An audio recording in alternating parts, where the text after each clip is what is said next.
ন মুসলিম কোনো ব্যক্তি যদি ন মুসলিম হন এবং তিনি যদি শারীরিকভাবে মনে করেন যে মুসলমানি করালে, খাতনা করালে ওনার জন্য উপকার বা কল্যাণ, যেটা সায়েন্টিফিকভাবে প্রমাণিত যে মুসলমানি করালে, খাতনা করালে এটা পুরুষদের জন্য অনেক বেশি স্বাস্থ্যকর এবং অ্যালার্জি জনিত অনেক রকমের রোগ আছে, সোরিয়াসিস আছে, বিভিন্ন ধরনের রোগ আছে যেগুলো খতনা না করানোর কারণে খুব অল্পতে এই সেন্সিটিভ জোনে এরকম বিভিন্ন রোগের সৃষ্টি হয়ে থাকে। সোরিয়াসিস সহ, দাউদ সহ বিভিন্ন রকমের রোগ শোক আছে, বিভিন্ন দাঁত আছে, অ্যালার্জি আছে, এগুলোতে খুব দ্রুত আক্রমণ করে এবং নানাভাবে মানুষ ক্ষতিগ্রস্ত হয়, যেটা খতনা করালে পরে এটা হয় কম।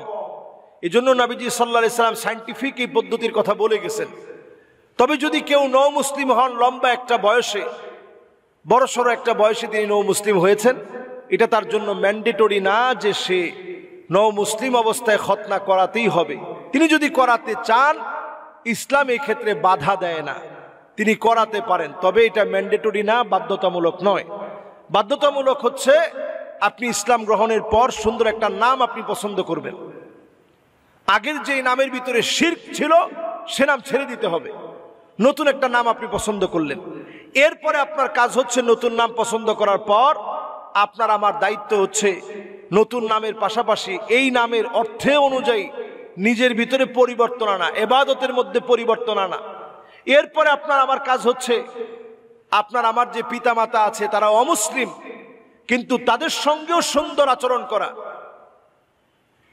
দুনিয়ার জীবনে চলন ফিরনে তাদের সঙ্গে সুন্দর আচরণ করা। এটা মনে না করা যে তারা তো হিন্দু, তারা তো খ্রিস্টান, তারা তো বৌদ্ধ, তাদের সঙ্গে সুন্দর আচরণ করব কেমনে?